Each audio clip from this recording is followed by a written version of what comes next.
श्री गणेशाय नमः, श्री सरस्वती नमः, श्री सद्गुरु माता पिता रणी मारुनी इंद्रजित सौमित्र झाला विजयानित तेने सुखवला रघुनाथ सुग्रीवयुक्त स्वानंदे। प्रथम नमन करो गणनाथा उमा शंकराची आसुता चरणावरी ठेवून माता साष्टांग आता दंडवत पांडुरंगा करू प्रथम नमन दुसरे चरण संताचे त्यांच्या कृपादाने कथेचा विस्तारू बाबाजी सद्गुरु दास तुका श्रोते तुम्ही महेशांच्या मूर्ती मी दुबळाचे कसे भक्ती बेरजरे गंगावती स्वीकारार्थी सर्व श्रोते सज्जनांच्या चरणाला स्पर्श करून गजानन गणपतीला खंडेरायाच्या चरणावर नतमस्तक होऊन कथेला प्रारंभ करूया। कथेचा अनुसंधान गत अध्यायामध्ये पाठीमागच्या अध्यायामध्ये काय झालं तर लक्ष्मणजींनी इंद्रजिताचा हात तोडला, नवे नवे शिर कमळ तोडलं, भगवान प्रभू रामचंद्राच्या चरणावर अर्पण केलं। हा सिंहावलोकन केल्यानंतर लक्षात येणार का कथा भाग आहे। हट्टी नष्टी कोट कपटी नैतिक दुर्धरा सृष्टी तो मारता शस्त्रवृष्टी सुकान कोटी सर्वासी। आणि इंद्रजित कसा आहे हट्टी आहे, दुष्ट आहे, दुर्जन आहे, खळ आहे।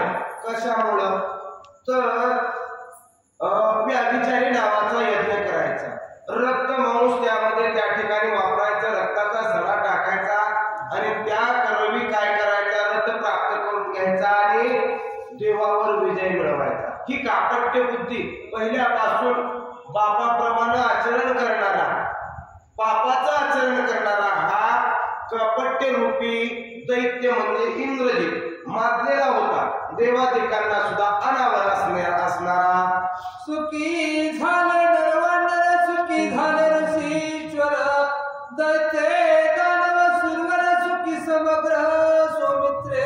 सुखी झाले नरवानर, नर लोकांना त्रास म्हणजे लोकांचं जीवन त्या ठिकाणी मुश्किल करून सोडलं होतं। वानर सुद्धा सुखी झाले का तर बाण तर सोडत होता पण दिसत नव्हता, ढगाच्या आडून बाण सोडायचा असा असणारा इंद्रजित आणि गतप्राण झाल्यानंतर आनंदाची टाळी फुटली, देवादिकांना सुद्धा आनंद झाला। इंद्राला जिंकून घेणारा हा इंद्रजित होता। कडे लंके बाजार इंद्रजिताची भुजा थोरी पडली सुलोचना बंदरी खडगधारी सायुत। काय झालं बघा तर लक्ष्मणजींच्या बाणानं इंद्रजिताचा हात तुटला, तो हात लंकेमध्ये गेला पण कुठे गेला तर सुलोचनेच्या राजमहाराज समोर जाऊन पडला। हा कथाभाग एकनाथजी महाराज सांगतात। सुलोचना निजबंदरी शिव स्वरूपानुनी अंतरी शिव स्मरण निरंतर ध्यान करीत शिवाचे। काय योगायोग आहे बघा, सुलोचना रावणाचं सगळं कुळ शिवशंकराचं भक्त आहे आणि सुलोचनेचं आख्यान यायला तुका म्हणे देव भक्ताचा संगम तेथे ओग नाम त्रिवेणीचा। काय खंडेश्वराच्या मंदिरामध्ये आणि ज्याला जशी आवड आहे तशी भक्ती प्राप्त व्हावी। सुलोचना शिवशंकराची भक्ती करते, आजही शिवशंकराच्या मंदिरामध्ये सुरू आहे। काय करते शिवशंकराचं नाम जप करत आणि थांबलेले आहे घरामध्ये।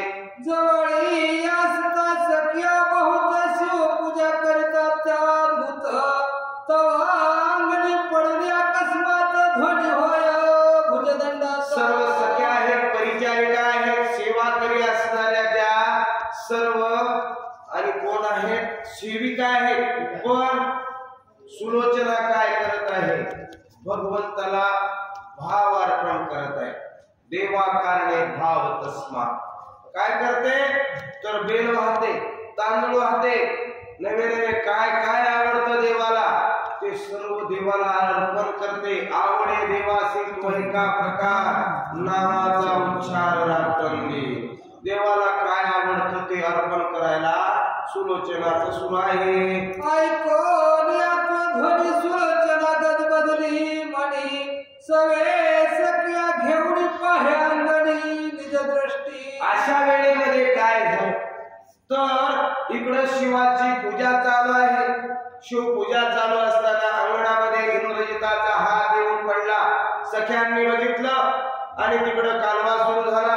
हा हात तरी ओळखीचाच दिसतो, आपला जवळचा दिसतो, अशी गजबज चालू झाली आणि ती कुजबूज आणि सुलोचनेच्या कानावर पडली. सख्या म्हणती सुलोचने स्वर्गी देवा दैत्यसी दारुणा इता होता हे जाण भुजते तुला पडेरी. हे सुलोचने, स्वर्गाच्या ठिकाणी देवाचा आणि राक्षसाचं खूपच युद्ध लागलेलं आहे. तिथून कुणाचा तरी हात तुटून पडला आणि तो आपल्या अंगणात पडला असं सख्या आणि सुलोचनेला सांगतात. ऐसा संवाद करता जाण घाबरेपणे सुलोचना जवळी येऊन या नैना हा पती हस्त जाणा ओळखिला. दुसऱ्यांनी काही जरी सांगितलं तर कुणावर किती विश्वास ठेवावा हे महत्वाचं आहे. का तर डोळ्याला आणि कानाला 4 बोटाचं अंतर आहे. मग सुलोचनेनं काय केलं, प्रतिती बघितली, स्वतः आली, आपल्या पतीचा हात ओळखला आणि अंतःकरणाच्या ठिकाणी दुःखी आणि त्या ठिकाणी झालेले आहे. ते कोण इंद्रजिताचा कर सुलोचना भूमी घाली शरीर हृदयी कवळून या सत्वर विचार साचार पुसत. काय झालं तर इंद्रजिताचा हात आहे ओळखलं, आपला पतीचा हात आहे ओळखलं. बघा, पती व्रते जैसा भरदार प्रमाण आखा नारायण तैशा परी. इतकी भक्ती पती परायण असणारी, इतकी पतिव्रता असणारी सुलोचना होती. हात ओळखला, नवे नवे हाताला बघितलं, नखशिकांत त्या ठिकाणी आणि चक्कर आली. कुणाला? सुलोचनेला धरणीवर पडली. एकच आकांत मांडला, स्वामी स्वामी स्वामी म्हणून इंद्रजितासाठी टाहू पडून रडू लागली. मने भुजे माय बहिणी मुळाली समज साजनी पती इंद्रजित रणांगण केवी सोडून आलिसा. हे भुजे माय बहिणी कोण आहे? भुजा कुणाची भुजा आहे? इंद्रजिताची भुजा आहे, हात आहे.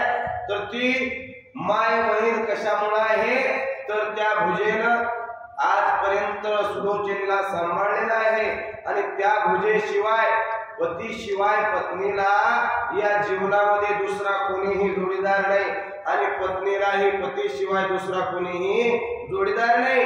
आणि त्या भुजेला उद्देशून आणि सुलोचना म्हणू लागली, माझ्या पतीची साथ सोडून आणि तू इथं कस काय आलीस? अभंग्या वर्जन उर्धतन करोनी निरांजना सवे घालून लोटांगण पुष्पण भुजेसी. काय केलं? अभ्यंग मार्जन केलेलं आहे, स्नान सचेल स्नान करून आणि पवित्र त्या ठिकाणी देह शुद्ध करून भजनी भजावे आणि काचे नाटवावे. दोष गुण भजनाच्या ठिकाणी कुणाचे दोष गुण काढू नये. हा उंच आहे, हा नीच आहे, या असा आहे, हा तसा आहे, असा त्या ठिकाणी भाव नसावा. सुलोचना अभ्यंग त्या ठिकाणी सुचिरभूत होऊन आणि त्या भुजेची संवाद करू लागली. लुकुंबले गेल्या पाठी काय वर्तले रणा संकटी तू आलीस कशासाठी ती गुहे गोष्टी मज सांगे. हे सगळे हे साजणी निकुंभळेच्या ठिकाणी गेल्यानंतर काय काय वर्तमान घडला, काय काय घडलेली कथा आहे ती लवकरात लवकर मला सांग. का तर आपल्या पतीचा हात बघितल्यानंतर कुठल्या पत्नीला बरं वाटणार आहे?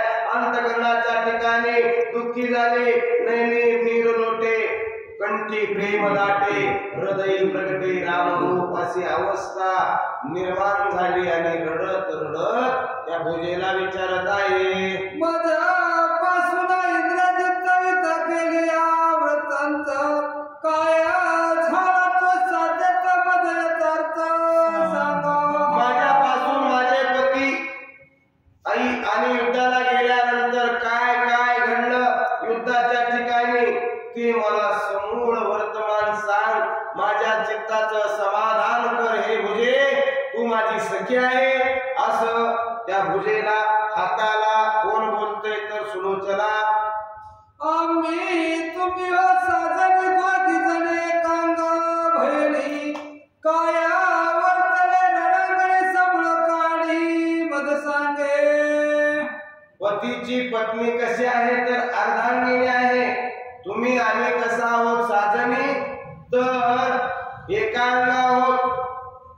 उजवे वामांग कसं आहे तर पती आणि पत्नी हे रथाची दोन चाक आहेत. तसंच एका शरीराची दोन भाग म्हणजे प्रकृती आणि पुरुष. पुरुष म्हणजे ब्रह्म आणि प्रकृती म्हणजे माया असं असणार आपलं नातं आहे. एवढं आपली सलगी असताना तू मला सर्व वर्तमान सांग असं भुजेला सुलोचना बोलते.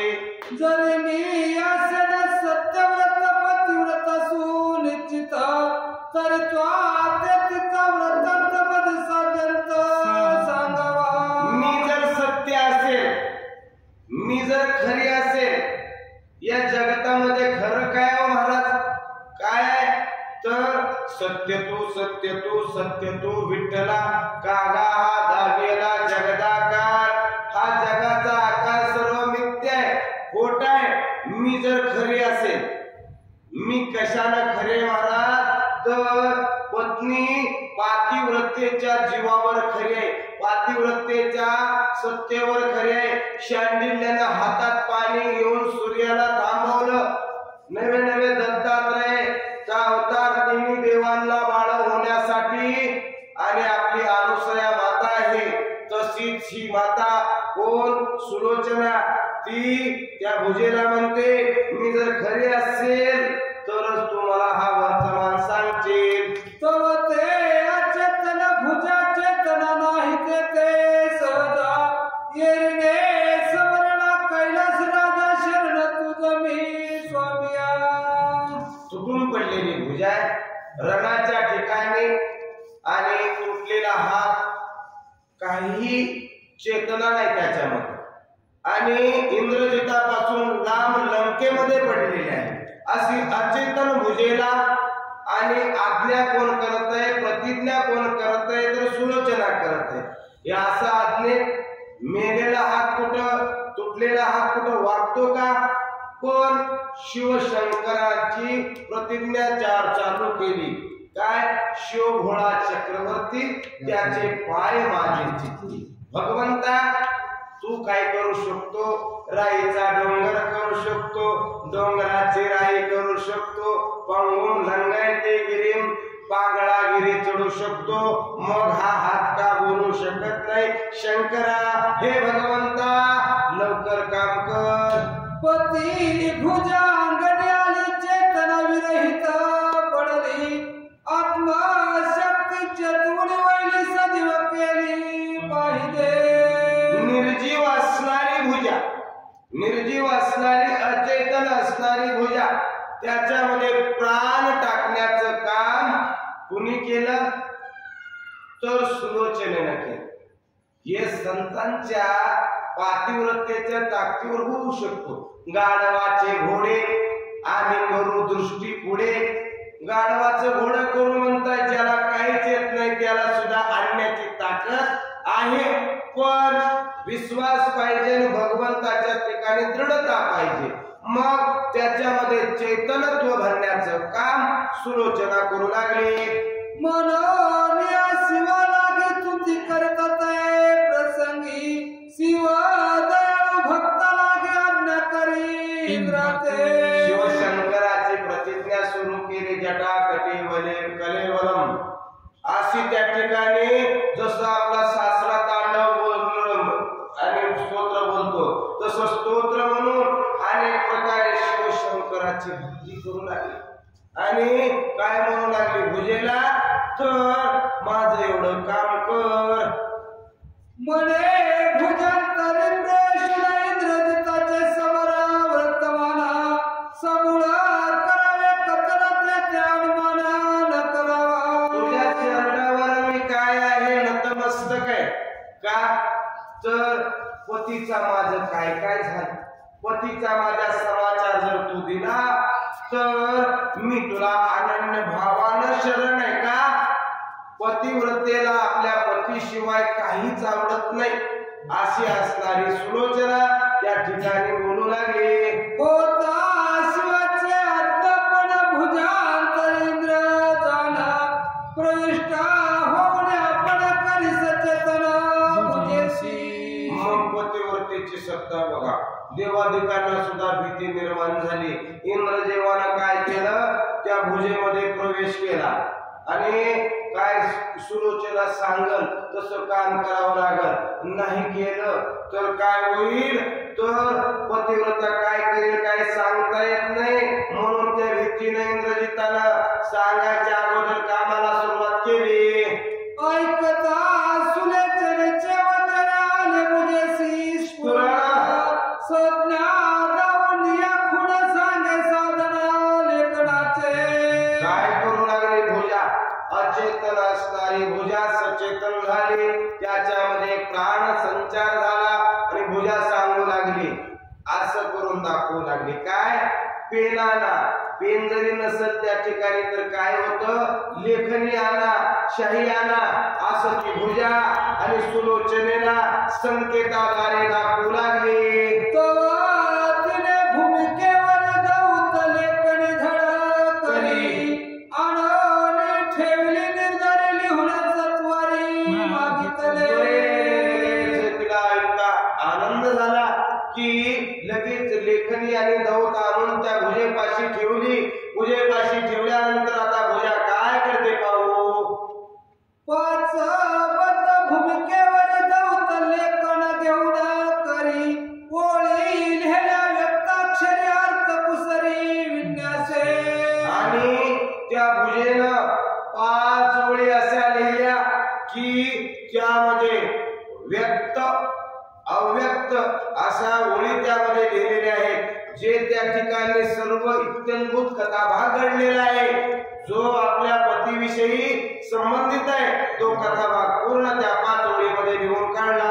कवते भूमी 5 बद्ध अक्षर उमटले शुद्ध ती सुलोचना वाचे सुबुद्ध अर्थवेद जाणवली. आणि ती अक्षर कोण, सुलोचना वाचू लागली. काय करू लागली, तर वाचू लागली. कशा पद्धतीने वाचू लागली, तर सुबुद्ध त्या ठिकाणी सुलोचना कशी वाचू लागली, तर त्या अक्षरामधला जो रस आहे, तो रस त्या ठिकाणी काय आहे, तो त्या ठिकाणी तिच्या बुद्धीप्रमाणे त्या ठिकाणी ती वाचून काढू लागलेली आहे. श्री ज्ञानदेव तुकाराम पंडितनाथ भगवान की जय. वाचन वाचन आहे का?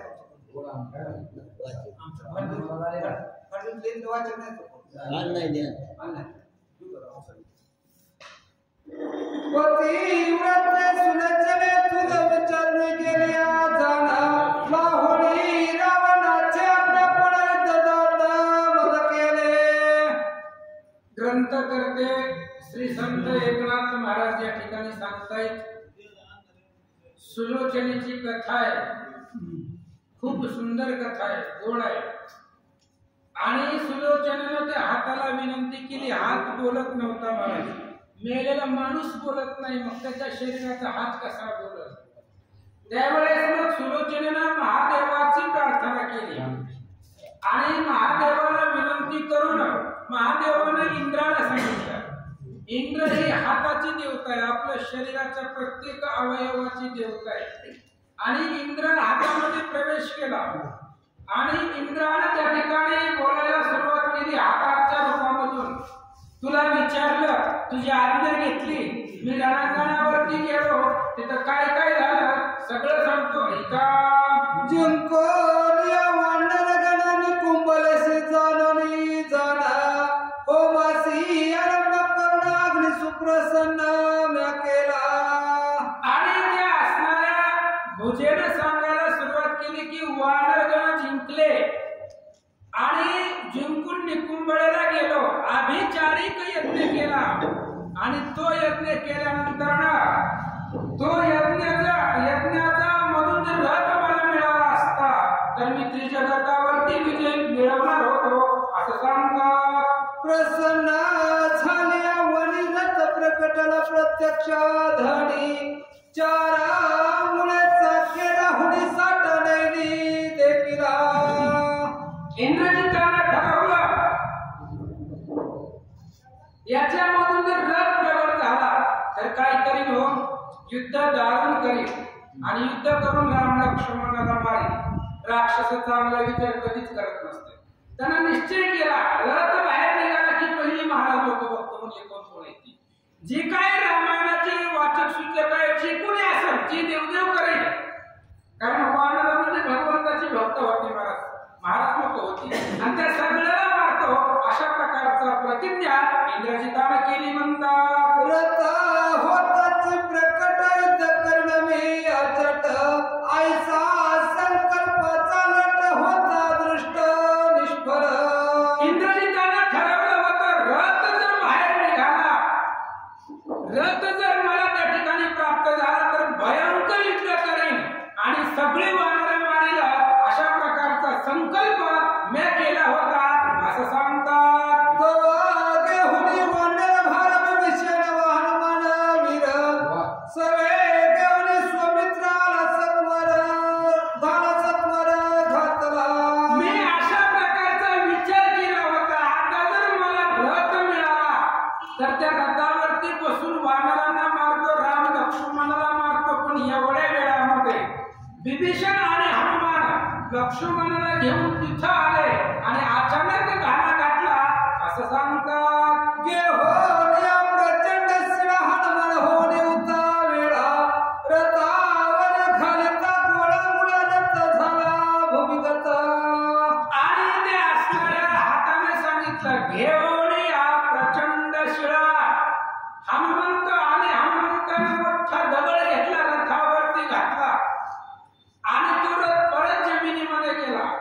कसा असता रिअल मध्ये घडलं होतं की हनुमंताने उडी मारली रथ जमिनीमध्ये घातला.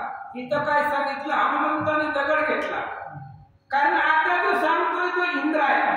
कोण आहे? इंद्र आहे. इंद्र तिथे युद्ध बघायला गेलता का? त्यानं ऐकलं होतं कोणी इंद्रानं. बघण्यामध्ये आणि ऐकण्यामध्ये फरक असतो बरं. ज्यानं ऐकलंय तो रिअल सांगत नाही नेमकं काय घडलंय. त्याच्यामुळे इंद्राने सांगितलं हनुमंताने मोठा दगड घेतला रथावरती घातला. तेवढा रथ बाहेर निघाला होता सगळं ते असणाऱ्या यज्ञामध्ये गेला असं सांगतात. माझा कर धरण्या जाणा अंगदया सोडिता आपण नेत्र उडणी पाहता जाणता वानरगणा देखिले. आणि तरी सुद्धा मी यज्ञापासून बाजूला झालो नाही. अंगदाने माझ्या हाताला झटका दिला, हिसका दिला. मी डोळे उघडले आणि डोळे उघडल्यानंतर पाहिलं तर सगळेच वानर माझ्या समोर होते असं सांगतात. मग सावध होऊन या सारथी रथ आणून या रथारोहण करून या युद्धोत्सवा मांडिले. मग विचार केला आता काय बी असू दे म्हणले आता युद्धच करायचं. सारथ्यानं लगेच रथ आणला, त्या रथावरती बसलो आणि जी काही वानरं आलेली होती त्यांच्या बरोबर भयंकर अशा प्रकारचं युद्ध मी सुरू केलं. म्हणतात लक्ष्मण वीर जगजेठी प्रशुनी येत्या वाटी युद्धायत कडकडाटी देखला दृष्टी म्या मेघला दे. आणि मी रथावरती बसल्यानंतर लक्ष्मण योद्धा आहे. तो लक्ष्मण येताना मी पाहिला.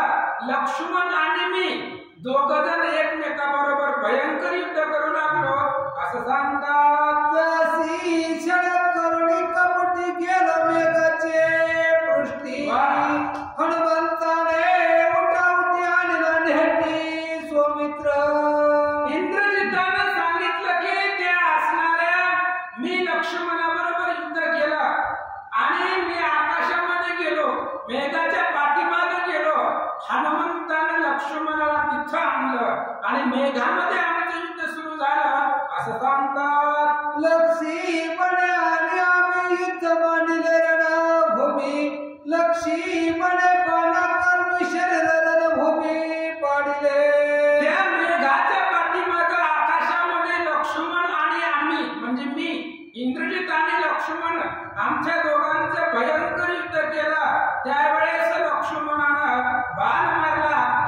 शरीर रणभूमीवरती पाडलं असं सांगतात. लक्ष्मण विंदोनी सत्वारी उभय भुज छेदिले शरी एक पडली धरेवर लंक बाजरी दुसरी. आणि ते असणाऱ्या हाताने सांगायला सुरुवात केली की लक्ष्मणाने माझं शरीर रणभूमीवरती पाडलं गेलं आणि एक हात मुकुंबळेला पडलाय आणि दुसरा हात लंकेमध्ये तुला निरोप सांगण्यासाठी आला असं सांगतात. घालिता श्रीरामाची शपथ तेने मानसी बळात्यंत इंद्रजिताचा शिरपत केला निश्चित सौमित्रे. आणि ते हाताने सांगितलं की ज्या वेळेस लक्ष्मण बाण वर्षाव करत होता तेव्हा त्याच्या बाणाचा परिणाम माझ्यावरती होत नव्हता, पण घालिता श्रीरामाची शपथ, त्या लोखंडाच्या बाणाला रामाची शपथ घातली आणि रामाची शपथ घातल्यामुळं माझं असणारं निधन, माझं मुंडकं, माझं शिर उडवलं गेलं असं सांगतात. एक बुजा थंड उडाला तो तुझ कारणे मुळ धाडीला श्रीरा रामचंद्र नमनाला गेले तुझ लागे कळावे. त्या हाताने सांगितलं महाराज, सुलोचना ही त्याची पत्नी होती आणि त्याने सांगितलं की शिर जे आहे ते रामचंद्राला नमस्कार करण्यासाठी गेले. रामचंद्राला त्या ठिकाणी साष्टांग दंडवत करण्यासाठी ती शिर गेलेलं होतं आणि दुसरं जे हात आहे ते हात तुझ्यापाशी पाठवला. कशासाठी पाठवला? तुझं लागी कळावे, माझं कल्याण झालंय, पण आता तुझं तू सार्थक करून घे, कारण सोडविणारा कोणीच नाही. होय तो का म्हणे तुझा सोडविना कोणी एका चक्रपाणी. म्हणून आपली सोडवण आपण करायची असते. माझं कल्याण झालंय, तुझं कल्याण करून घे असं सांगतात. ओम श्री गणेशाय नमः. ओम श्री सरस्वते नमः. ओम श्री माता पिताय नमः. ओम श्री प्रभु रामचंद्राय नमः. ओम श्री कृष्णाय नमः. दर पडिले मुकुंबळेसी शिर नेले रामचंद्रापाशी, आता आपल्या सतीत्वाशी प्रकट जनांशी दाखवी. आणि त्यावेळेस ते हाताने सांगितलं की बाबा माझं जे धड आहे, शरीर आहे, ते निकुंबळेला पडलेलं आहे आणि हात तुझ्यापाशी तुला सांगण्यासाठी पाठवलंय. माझं शिर रामचंद्राला नमस्कार करायला गेले. आता तुझं जे काय सतीत्व आहे, सत्यपण आहे, पतिव्रतपण आहे, ते आता लोकांसमोर प्रगट करून दाखव असं सांगतात. सतीत्व असेल संपूर्ण तरी अवलोकावा लक्ष्मणा, वंदोनी श्रीरामाचे चरणाशी रापण मागावे. आणि त्या मोडलेल्या हाताने सांगितलं सतीत्व असेल संपूर्ण, जर तुझ्यापाशी पातिव्रत्यपणाचं सामर्थ्य असेल तर तरी अवलोकावा लक्ष्मणा. तर लक्ष्मणाचं दर्शन घे, रामचंद्राचं दर्शन घे आणि शिर मागून घेऊन ये असं सांगतात. मी प्राणार्पण लक्ष्मणा, भाव समुद्र पार झालो जाना, तुझी मार्ग प्रतीक्षा सुलोचना, करीतो जाणवे येई. मी लक्ष्मणाला प्राण अर्पण केला आणि ही जी काही भव समुद्र होता, जन्म आणि मरण, याच्यामधून मी मुक्त झालो. आता तू सुद्धा माझ्या पाठीमागे ये, कारण मी वरती जाऊन तुझी वाट बघत बसलोय. तू सुद्धा जगाला सतीत्व दाखव आणि माझ्या पाठीमागे ये, कारण लग्नातच ठरलेलं असतं, मी जिथं जाईल तिथं तू यायचं. आणि मी आज या भवसमुद्रामधून तरुण गेलोय, तू सुद्धा तरुण तिथं माझ्यापाशी ये असं सांगतात. आयशा पाचवद्य भूमीवरी वाचल्या अक्षरांच्या हरी, येणे सुलोचना सुंदरी अंग धरवरी टाकीत. आणि त्यावेळेस ते हाताने लिहिलेल्या जमिनीवरती 5 ओळी तिनं वाचल्या. महाराज कळलं की पतीचं मरण झालंय, पती संग्रामामध्ये मेलेला आहे. आता कशी जरी असली तरी पत्नी आहे, तिला जरी धर्म कळत असेल, शोक केल्यानं काहीच होत नाही, तरी सुद्धा तळमळ वाटते. महाराज नवरा होता तो, नवरा मेल्यामुळे तिला दुःख झालं, शोक करू लागली, जमिनीवरती लोळू लागली असं सांगतात. इंद्रजिता तुझ विना माझ काही दिशा झाल्या शून्य, कमला देवा लिंगन शुभ वचन कोण बोलू. सुलोचनेला दुःख करायला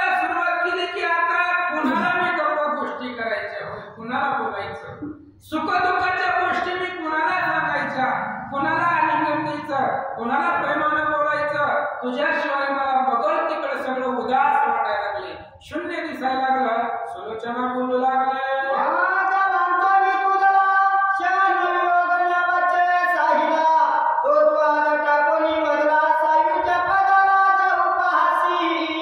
सुलोचनेने सांगितलं, इंद्रजिता लग्न झाल्यापासून माझ्याशिवाय तुला एक क्षणभर सुद्धा करमत नाही. कुठे जरी गेला तरी संध्याकाळी तो घरी येत होता. माझ्याशिवाय तुला करमत नाहीये. मग आज एवढ्या लांबचा प्रवास तू मला सोडून का केला? मला सोडून इथं तू सायुज्य पदाला एकटाच जाण्याची इच्छा करायला, असं सुलोचना बोलू लागली.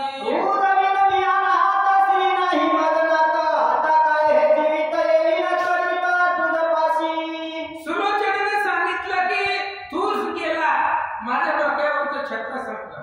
कारण लग्न झाल्यानंतर ना स्त्रीचं सर्वस्व नवरा असतो. जर नाथ डोक्यावरती नसेल तर ती अनाथ असते. मग सासू सासऱ्याचा किती उतळ असू दे फरक पडत नाही. जर नवराच नसेल तर तिचं सर्वस्व हरण होतं. आणि तू गेल्यापासून मी आता अनाथ झाले.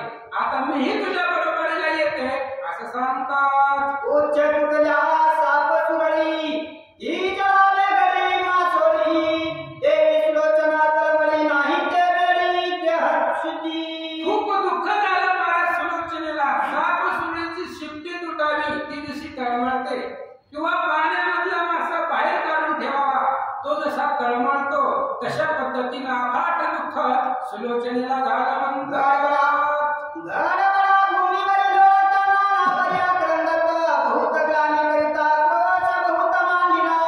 खूप दुःख झालं महाराज. जमिनीवरती लोळू लागली, गडबड दुःख करू लागली. नवरा गेला, आपलं सर्वस्व संपलं. अफाट अशा प्रकारचा शोक सुलोचना करू लागल्या. शांतिमती सुलोचना विवेका विचारून मने माते. सुलोचना आहे महाराज, तिचं नावच आहे सुलोचना. आणि त्या सुलोचनेची एक मैत्रीण होती, तिचं नाव शांतिमती होतं. आणि एक मित्र होता, त्याचं नाव विवेक होतं. शांतिमतीने सांगितलं विवेकाला विचार करायला नको, कारण कसं असतं विवेक बुद्धी लागते अंतःकरणामध्ये. ते सुलोचनेचं एक सखा होता विवेक. तिने सांगितलं विवेकाचा विचार कर आणि तुला जे योग्य वाटेल ते कर, असं शांतिमती सुलोचनेला बोलू लागली. आतापती समागम सायुज्य पदाती सुगम प्राप्त होय उत्तम धाम तो उपाय क्रम योजावा. शांतिमतीने सांगितलं विवेकाने विचार कर आणि मनाला विचार काय करायचा. आता नवरा गेलाय, नवरा कुठं गेलाय? सायुज्य पदाला गेलाय. रामाच्या हातून गेला म्हणजे त्याचं कल्याण झालं महाराज. रामाच्या हातून मरू द्या, लक्ष्मणाच्या मरू द्या किंवा हनुमंताच्या मरू द्या, यांच्या हातामधून मेले की जन्म आणि मरण नाहीये. म्हणून मारीचाने सुद्धा विचार केला होता ह्याच्या हातून मरण्यापेक्षा त्याच्या हातून मारावं. काळजीने सुद्धा विचार केला होता ह्याच्या हातून मरण्यापेक्षा त्याच्या हातून मारावं. म्हणून सुलोचने विचार केला नवरा सायुज्य पदाला गेलाय, आता आपणही त्याच्या पाठीमागे जाऊ असं सांगतात. ऐसे ऐकता वचन सुलोचना विचारे आपण विना वैराग्य प्राप्ती विनाश रामचरण ना तुडती. सुलोचनेने विचार केला महाराज, नवरा गेलाय आपणही जायचं. मग आपल्याला कुठं जायचंय? रामाकडे जायचं. मग रामाकडे जात असताना वैराग्य पाहिजे. होय, वैराग्य जर नसेल तर रामाचं दर्शन होत नाही. म्हणून सुलोचना काय करते? सांडोनी प्रपंच विलास सर्व भावी झाली उदास.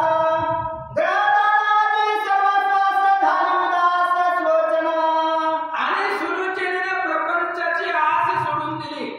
कारण आपला नवरा गेला, आपलं सर्वस्व संपलं, बाकीच्याला आपल्याला काय करायचं? पैशाने केला काय करायचंय? सगळं असणारे सुलोचनानं जे आपल्यापाशी धन संपत असतं सगळं होतं ते सगळं विष मानलं, त्याला विख मानलं. आणि काय करते ऐका. ही लोट्याची संपत्ती इंग्रजीत मिळवली होती, तिची गणना करावी किती बहु संपत्ती सागरा. आवई इंग्रजीत म्हणजे बलवान होता. त्या इंग्रजीतानं त्रैलोक्याची संपत्ती हिरावून आणली होती. आधीच ह्यांचा देशच सोन्याचा होता. आणि अफाट संपत्ती किती जरी रात्रंदिवस जरी मोजत बसलं तरी संपत नव्हती. एवढी संपत्ती इंद्रजिताने मिळवली होती. संपत्तीचा समुद्र त्याच्या घरी जमा करून ठेवलेला होता असं सांगतात.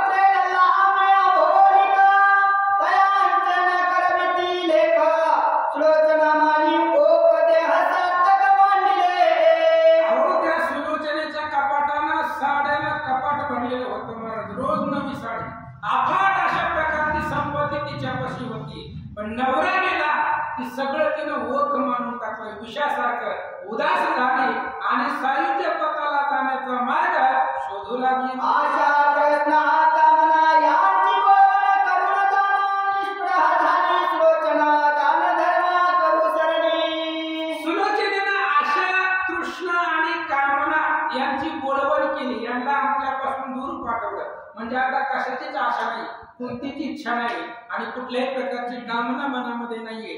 उदास असणारी सुलोचना झाली असं सांगतात. गणित मुद्रा अलंकार मणी मंडित उत्तम हार इंद्रजिताचे भंडार वाटी समाग्र तुझ्यांची. ब्राह्मण बोलवली महाराज सुलोचनेनं, आपल्या पाठीमागे पैशाचा काहीतरी चांगला उपयोग झाला पाहिजे ना, म्हणून त्या ठिकाणी अनेक प्रकारची ब्राह्मणं बोलवली आणि जेवढी संपत्ती मिळवली होती इंद्रजितानं ती सगळी ब्राह्मणाला वाटून टाकली असं सांगतात. बोलावली ऋषी ब्राह्मणांनी सुवासिनी जाण वाटती झाली धन परिमित जाण ते करी. ऋषी ब्राह्मण सगळे बोलवले महाराज, यांनी तपस्वी जपी तपी सगळे ब्राह्मण लोक बोलवले आणि जेवढं घरामध्ये संपत्ती होती तेवढी सगळे वाटून टाकली म्हणतात. रोणी लोकाची बोली न देणे जवळी दुडी कृपणता घालवणी बाहेरी वाटी सुंदरी सर्वस्व.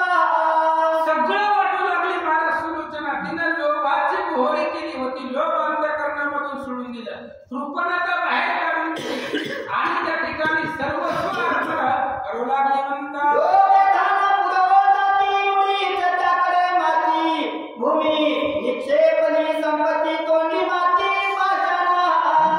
सांगितलं महाराज, पूर्वीच्या वेळेस बँका नव्हत्या ना पैसे ठेवायला, त्याच्यामुळे लोक काय करत होती, त्या असणाऱ्या गाडग्यामध्ये मडक्यामध्ये शरीराला कष्ट देऊन पैसे कमवायची, त्या मडक्यामध्ये ठेवायची आणि ते असणारं मडकं जमिनीमध्ये पुरून ठेवायची.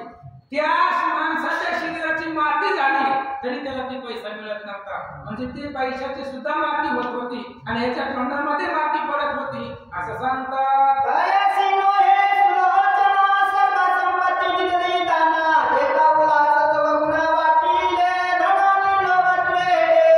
तैसी नव्हे सुलोचना. सुलोचना तशी नव्हती महाराज बाकीच्या स्त्रियांसारखी. सुलोचनेने सगळी संपत्ती दान दिली, पण दान देत असताना उल्हास 4 पटीने होता सुलोचनेला, आनंद होता असं सांगतात. दास दासी सेवक त्यांसी दिले चष्ट कनका मागतासी नव्हे मुका सती चोक सुलोचना. आणि सुलोचनेने सर्व ऋषीवर्यांना ब्राह्मणाला दान दिलं. मग आपल्या घरामध्ये जे नोकर चाकर दास दासी सेवक होते त्यांना सुद्धा मागून एवढी सुलोचना देत होती असं सांगतात. आप्तयाचक प्राप्त झाले धन परिमित उरले नेता देवमेना उपगले धन राहिले तरी बहुता. सगळ्याला दिलं महाराज, अख्ख्या जिल्ह्याला वाटून टाकलं तरी सुद्धा सगळं संपत्ती तशीच होती. सगळे निघून येऊ जमली तरी सुद्धा तळामध्ये घरामध्ये अनेक संपत्ती साजरा होता. लहानपणापासून दुसऱ्याची घरे लुटलेली होती, कोणी इंद्रजिताला. त्याच्यामुळे हे पाप कर्माने मिळवलेला पैसा होता आणि सगळ्या सुलोचना वाटून टाकू लागली असं सांगतात. माग सुलोचनानी जग्रासी नमस्कारानी साता अंगेसी सख्या घेवण्या समगमेसी निघे सासूची भेटावया. मग सुलोचनेने विचार केला, नवऱ्याची आज्ञा आहे की माझ्या पाठीमागे यायचंय, सायुज्य पथाला यायचंय. म्हणून सुलोचनेने आपल्या मैत्रिणी जवळ घेतल्या आणि सासूला म्हणजे मंदोदरीला तिचं दर्शन घेण्यासाठी, तिला भेटण्यासाठी सुलोचना निघाली. सतीपणाच्या अंतरी पांढरा तोंडर गळा सरी हरिद्रा कुंकुमा शिवरी दिसे सुंदरी गवघडीता. नवरा मेल्यानंतर ना ते असणाऱ्या तिने पांढरे अशा प्रकारची पांढऱ्या रंगाची साडी धारण केलेली होती, गळसरी पांढरी होती. सतीपणाचा असणारा त्या ठिकाणी सती जाण्यासाठी सुंदर अशा प्रकारची सुलोचना तिचं स्वरूप दिसत होता. शोभकंचुकी शोभवस्त्र शोभरसुमनांचा शृंगार तेने शोभत असे सुंदर मनोहर पतिव्रता. सुंदर अशा प्रकारची सुलोचना दिसत होती. शुभ्र अशा प्रकारचा हात गळ्यामध्ये होता, शुभ्र पांढऱ्या रंगाची साडी होती. अशा प्रकारचं स्वरूप सुलोचनेचा दिसत होता. वाहनारूढ भावे जरी रावण नवे निराधारी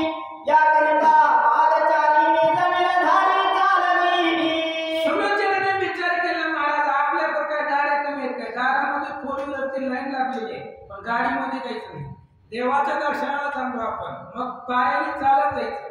चालत गेलो तरच राम भेटणार आहे. 4 व्हीलर मध्ये राम भेटणार आहे का? नाही. चालत जायचं आणि चालत जाऊन रामाचं दर्शन घ्यावं असा विचार सुलोचना करू लागले. आदरे भुजेच्या पूजना करो निभावे प्रदक्षिणा धावल्या वहिनी जाणा सुखासनी. सुलोचनेनं तो जो हात होता इंद्रजिताचा, तो हात घेतला, त्याची पूजा केली, त्याला हृदयाला लावलं, तो हात घेतला आणि सासूला भेटण्यासाठी मंदोदरीच्या दिशेनं सुलोचना निघाली.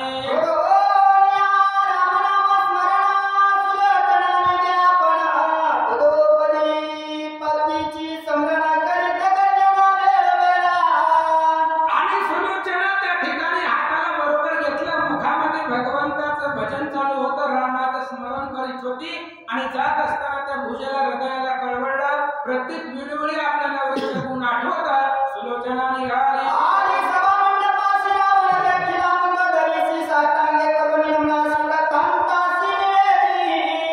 सुलोचना त्या असणाऱ्या राजवाड्यामध्ये गेली. रावण आणि मंदोदरी बसलेली होती.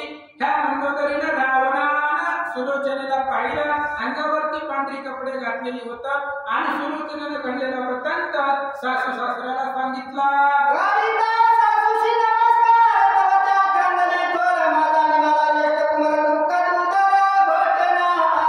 सुलोचनेनं सासूला मंदोदरीला नमस्कार केला. सुलोचनेच्या अंगावरचे कपडे पाहिले आणि मंदोदरीचा प्रकार लक्षामध्ये आला. मंदोदरीनं आक्रोश केला, माझं एकुलतं एक आणि श्रेष्ठ, अनेक पोरं होती, पण माझं श्रेष्ठ असणारा लाडका इंद्रजित रणांगणामध्ये मारला गेला म्हणून दुःख मंदोदरी करू लागले.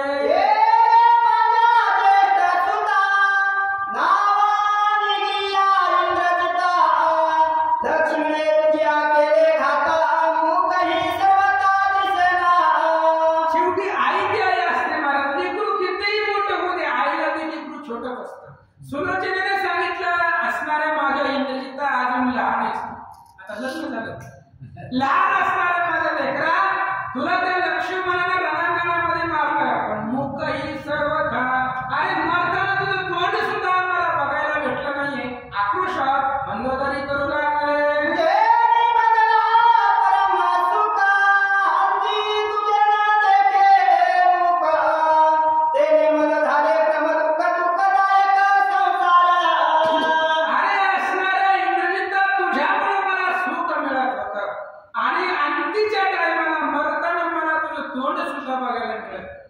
कोरोनामध्ये लोक मेली महाराज, तोंड तरी बघायला भेटलं का?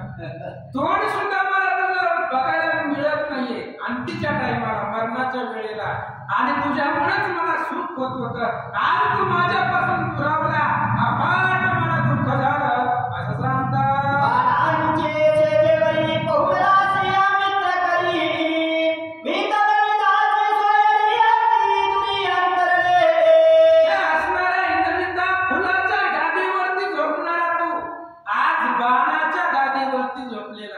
सर्वांना बाण लागलेले आहेत, बाण हृदयामध्ये लागले, सौमित्रानं तुला घात केला असं सांगतात.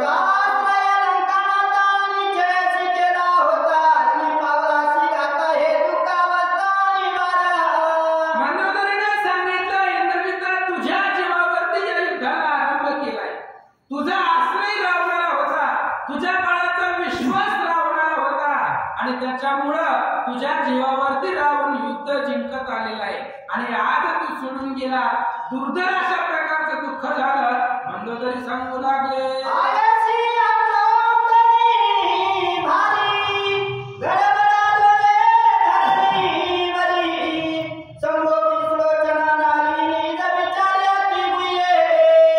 आणि त्यावेळेस मंदोदरी जमिनीवरती डुळू लागली महाराज. लाडकं पोरगं होतं इंद्रजित, त्याचं तोंड सुद्धा बघायला मिळालं नाहीये.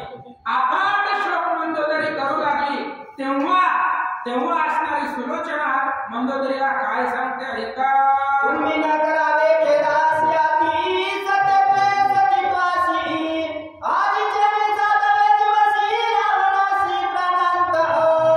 मग सुलोचनेनं सांगितलं सासूला, सासूबाई काळजी करू नका म्हणले, आज माझी जी अवस्था आहे ती अवस्था तुमची होणार आहे आजपासून 7व्या दिवसात.